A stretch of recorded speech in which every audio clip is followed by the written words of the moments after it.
Angeline ma'am ரொம்ப நன்றி, பெரிய பாராட்டு கொடுத்ததுக்கு. இந்த படத்தில் நான் இந்த ஸ்டேஜில் நிற்கிறதுக்கு $1 மில்லியன் யுவராஜ் தான் பெரிய காரணம். அவர் தான் வந்து குட் நைட் லவ்வர் முடித்ததுக்கப்புறம் அண்ணா சண்முகப்பிரியன் சொல்லிட்டு என்னோடய ஃப்ரெண்டு ஒரு படம் பண்ணுறாரு, அது நீங்கள் பாட்டு பண்ணுங்கள், ஷாண்டோல்டன் ஐயா தான் பண்ணுறாரு அப்படின்னா எனக்கு ரொம்ப ஹாப்பி.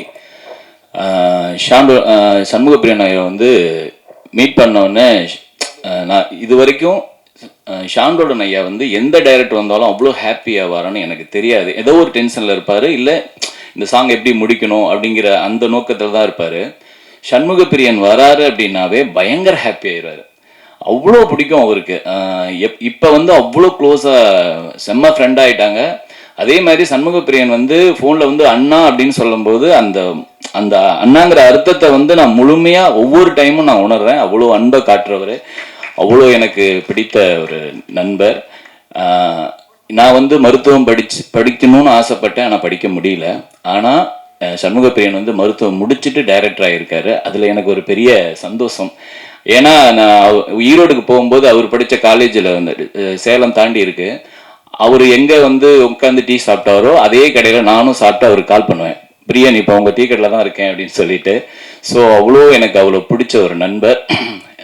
இதில் வந்து முதல் பாடல் வந்து மிஸ்கின் சார் பாடின பாட்டு தான் நாங்கள் கம்போஸ் பண்ணோம். நாங்கள் ஒரு பயத்தில் தான் பாடணும், ஏன்னா அடுத்த நாள் வந்து நான் கோயம்புத்தூர் போகணும். ஆனால் இந்த பாட்டை முடிக்கணுமே, ஒரே நாளில் முடிக்க முடியுமா அப்படிங்கிற ஒரு பயத்தில் தான் நாங்கள் போனோம். ஆனால் நம்ப முடியல, 1 ஹவரில் முடிச்சிட்டோம். ஞாபகம் இருக்குமாங்க? பயங்கர ஹாப்பி. மிஸ்கின் சார் சூப்பராக பாடி கொடுத்துருக்கீங்க, உங்களுடைய பெரிய ஃபேன்னா. அதுக்கப்புறம் பேஜாரான அப்படிங்கிற ஒரு பாட்டு. 3வது வந்து பெண் அழைப்புக்கு நிறைய பாடல்கள் இருக்கு, மாப்பிள்ளை அழைப்புக்கு பாடல் ஒரு சிலது இருக்கலாம், தெரியல எனக்கு. அதுல வந்து அந்த மாதிரி ஒரு வகையில வந்து ஒரு பாட்டு வருது மாப்பிள்ளை அழைப்புக்கு. கண்டிப்பா எல்லாரும் எல்லா கல்யாணத்திலயும் போடக்கூடிய ஒரு பாட்டா அந்த பாட்டு அமையும், கண்டிப்பா நீங்க கேட்க போறீங்க. அதுல வந்து ஒரு சாங் ஃபுல்லா முடிச்சிட்டோம். அதுக்கப்புறம் எனக்கு வந்து கால் பண்றாரு சண்முகப்பிரியன், அண்ணே இதுல வந்து ரிப்பீட்டா ஒரு 4 லைன் வேணும்ண்ணே அப்படின்னா. யார் உனக்கு சொன்னது அப்படின்னு. இல்லை ரகுமான் சார் ஒரு சாங் கேட்டேன், அது வந்து அதோட ஹிட்டுக்கு வந்து இதான் காரணம் அப்படின்னு. யாரையா உனக்கு இந்த பாட்டெலாம் போட்டு காமிச்சது அப்படின்னு எனக்கு ஒரு பெரிய டென்ஷன் ஆச்சு அப்போ. ஆனால் அந்த 4 வரிகளை போட்டதுக்கு அப்புறம் அந்த பாட்டு ஒரு 10 படி மேலே இருந்துச்சு. அப்போ நான் மனசுக்குள்ளே வேண்டிக்கிட்டேன், நல்ல வேளை அந்த பாட்டை உனக்கு போட்டு காமிச்சாரு அப்படின்ட்டு. ஸோ அந்த நண்பர் யாருன்னு எனக்கு தெரியாது, அவருக்கு இந்த நேரத்தில் நான் நன்றி சொல்லிக்கிறேன். சூப்பரான ஆல்பம் வந்திருக்கு.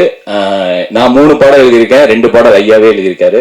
கல்யாண கலவரமே இப்போ மீண்டும் பிறந்தேனே அப்படி ஒரு பாட்டு சூப்பராக பண்ணியிருக்கீங்க ஐயா, ரொம்ப நன்றி. உங்களோட நான் சேர்ந்ததுக்கு அப்புறம் நான் அதாவது நிறைய பேருக்கு தெரிய ஆரம்பிச்சிருக்கேங்கிறதுல ரொம்ப சந்தோஷம். உங்கள் ஆல்பத்து மூலிமா இந்த வருட விகடன் அவார்டு வாங்கினதுக்கும் பெரிய நன்றி ஐயா, நன்றி. ரொம்ப ரொம்ப ஹாப்பி. விக்ரம் ஃப்ரம் சார், நான் உங்களோட இது 3வது படம் நினைக்கிறேன், வாகா, அதுக்கப்புறம் புலிக்குத்தி பாண்டி, அதுக்கப்புறம் இந்த படம். ரொம்ப ரொம்ப ஹாப்பி. நீங்கள் தனியாக சந்திக்கும் போது உங்களை பற்றி நானும் ஷாண்டோலும் ரொம்ப பேசிகிட்டு இருக்கோம், நிறைய நேரம் பேசியிருந்தோம் அப்படின்னு சொல்லும்போது ரொம்ப ஹாப்பியாக இருக்குது. இந்த நேரத்தில் நான் பதிவு பண்ணுறேன், எங்கள் அப்பா வந்து பெருசாக எங்களை கூட்டிகிட்டு போன படங்கள் அப்படின்னா பிரபு சார் படம் மட்டும்தான். ஏன்னா அவர் சிவாஜி சாரோட பெரிய பெரிய ஃபேன். அவர் இது வரைக்கும் நான் தேட்டருக்கு போன எல்லா படமும் பிரபு சார் படம் தான். இப்போ அவர் உயிரோட இருந்திருந்தா கண்டிப்பா என்னை வந்து அவ்வளோ பாராட்டியிருப்பாரு. இந்த தருணத்தை நான் வந்து எங்க அப்பா இங்க இருக்காரு அப்படின்னு நினைச்சுக்கிட்டு நான் இதை பதிவு பண்றேன். ரொம்ப நன்றி. ஆதிக் சார், நான் வந்து உங்களோட ஒரு படம் ஒர்க் பண்ணேன், அந்த படம் நமக்கு வெளியே வரல, இருந்தாலும் அந்த உங்களோட நான் அந்த வேலை செஞ்சது வந்து அவ்வளோ பயங்கர ஹாப்பி எனக்கு. உங்களுடைய அடுத்தடுத்த படங்கள் எனக்கு பெரிய வியப்பை கொடுக்குது. அடுத்த படங்களும் பெருசா ஜெயிக்க நன்றி. அடுத்தடுத்த படங்களும் நானும் இருக்கிறதுக்கு இப்பயே ஒரு பிட்டை போட்டுறேன். ரொம்ப ரொம்ப ஹாப்பியாக இருக்குது. இந்த படம் பெரிய வெற்றி அடையும். லவ் மேரேஜ் கண்டிப்பாக இது வந்து நண்பர் சொல்கிற மாதிரி அரேஞ்சு மேரேஜுக்கு எவ்வளோ க்ரௌடு வருமோ அதே மாதிரி கண்டிப்பாக வரும். இதை ரிலீஸ் பண்ணுறது சக்தி சார், ரொம்ப ஹாப்பி சார். குட் நைட் நீங்கள் கொண்டு போய் சேர்த்தீங்க, இன்னைக்கு $1 மில்லியன் எம்ஆர்பியும் பெரிய இடத்துல நிற்குது. அதே மாதிரி இந்த ப்ரொடியூசரும் பெரிய இடத்துக்கு வரணும், இந்த படமும் பெரிய வெற்றி அடையணும். நன்றி. Thank you.